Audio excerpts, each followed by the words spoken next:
What's up, guys? Welcome into the Cyclone Fanatic post-game report. A little bit different kind of edition today here. We're coming to you from an undisclosed location in Topeka, Kansas. Let me just tell you right now, if Rob Gray alongside me. If Rob Gray and I don't make it back, you guys don't hear from us for several days or something like that, you can assume that we were murdered at this hotel in Topeka, Kansas. Hopefully that will not be the case. Crossing our fingers. Right, crossing our fingers that that will not be the case, but that is entirely possible. On that note, want to thank our sponsors of the Cyclone Fanatic post-game report. Of course, Centurion Stone, just saw the message from them. We thank them for their support. Whiskey River, no matter where you are at in Central Iowa, you can support a longtime friend of Cyclone Fanatic, and that is Whiskey River. Check out their flagship location in downtown Ames.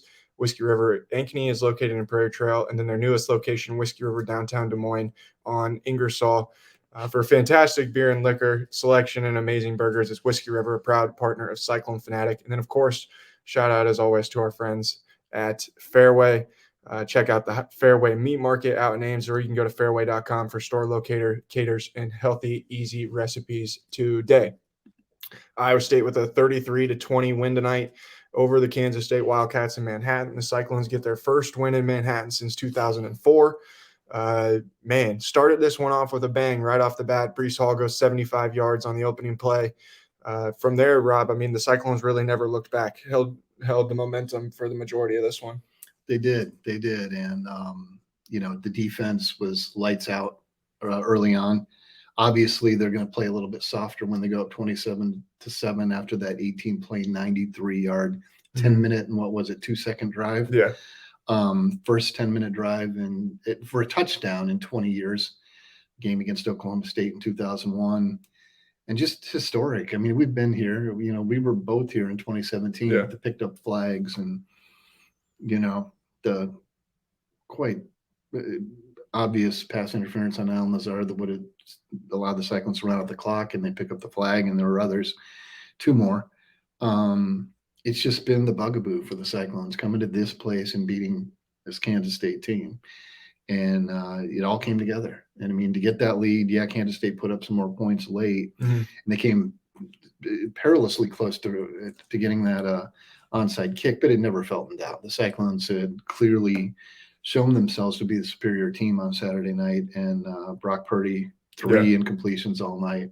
He has 9 touchdowns to 1 interception in his last 4 games, completing at almost an 80% clip. And so many guys contributing is another storyline here. But, we're leaving here with an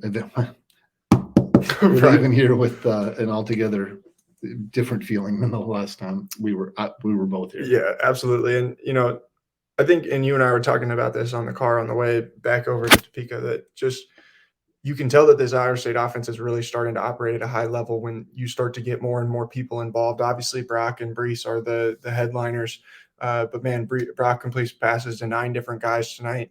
Jalen Knoll had a career high 5 catches for 48 yards. Charlie Kohler had 4 catches.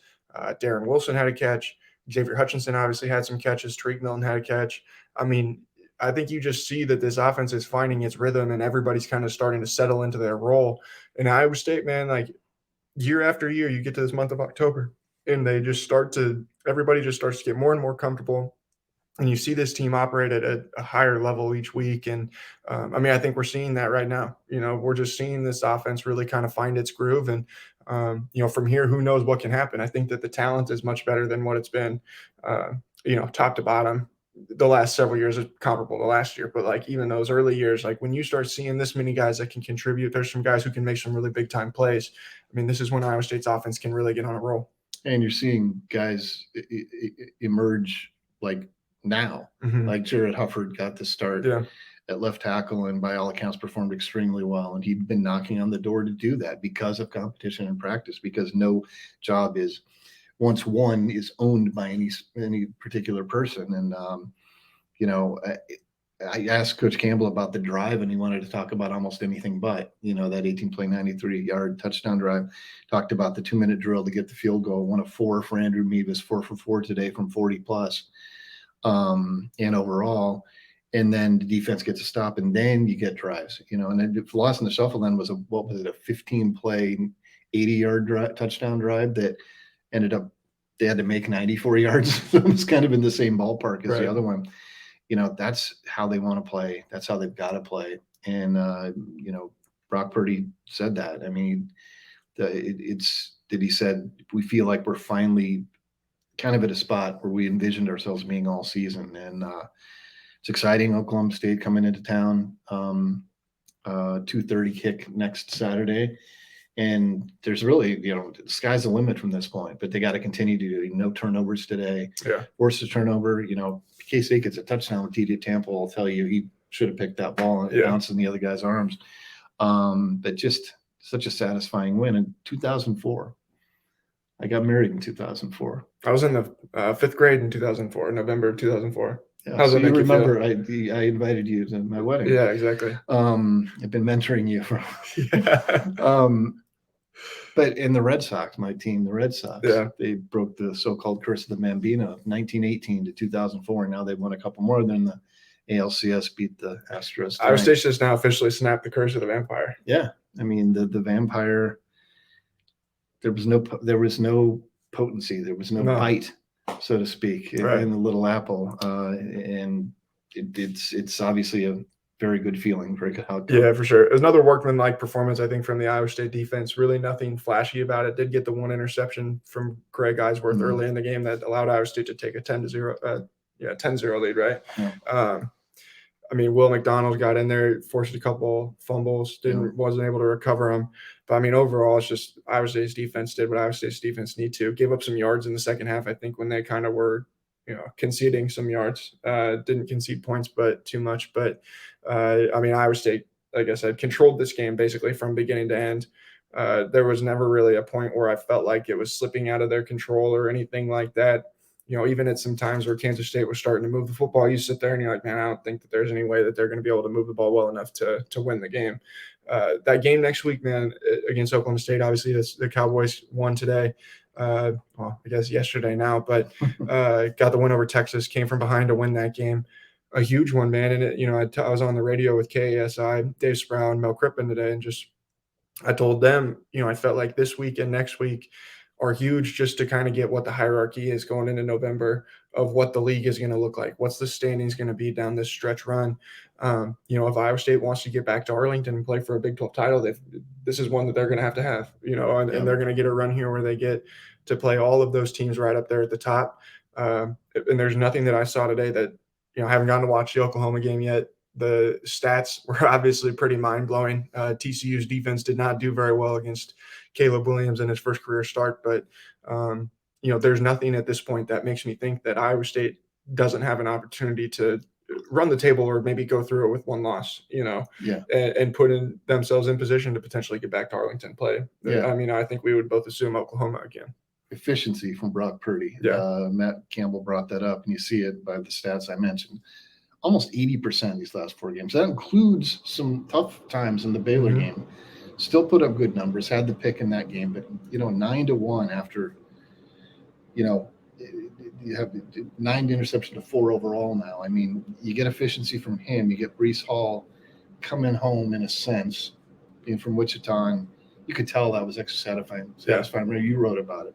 And Mevis, they chanted his name in the locker room. Right. And I was the one who successfully said, I think they're chanting Mevis. You did. You were the translator. And you could tell that meant a lot to him. I mean, a Fordham kid, a guy from Indiana. He's not a very excitable guy, is he? Doesn't seem like it, but he's in the tense in there. I'll bet when he doesn't get a touchback, he's like, how in the world did I not get all of that? Yeah. And he didn't a couple times. He was really dissecting those kicks. He faulted himself for those. Right. He was talking about how he was driving them and kicking them off the side of his foot. And I was like, dog, I don't think we really care like that. But it's like, we're just all trying to get back up to the box and write some stories, man. But, whatever. I respect it. He was really diving into the kicking game. Maybe we need to do a kicking podcast. You and Andrew Mevis can do a kicking podcast. Yeah. Maybe Tommy Burch can come in and join in. Kicking It Deep with Andrew Mevis and Rob Gray. Look forward to that one. And for the 2021, well, I guess what is this year? I don't know. It's 1:00 in the morning. We're in Topeka. Yeah, we're in Topeka, Kansas. So I don't know what more you can expect from me, but it's 2022. You can expect that Kicking It Deep with Andrew Mevis and Rob Gray. You got anything else you want to add from this game? Not really. I mean, just again, First time since 2004. Important thing to do. Yeah. Even though those have no bearing on it, it's important to do that. And they exercised the purple hued Phantoms tonight, and got to keep it rolling from here. And great opportunity in the Cowboys, who have been stumbling blocks in the past at times too. Absolutely. Thanks again to our sponsors, Centurion Stone, Whiskey River, and Fairway. I will talk to you guys again on Monday on Football and Random Things. Talk to Rob again on Tuesday on another episode of the Seniors, and then we'll, of course, talk to you guys next week after Iowa State's game against Oklahoma State. Have a great rest of your weekend. We'll talk to you again soon. Peace.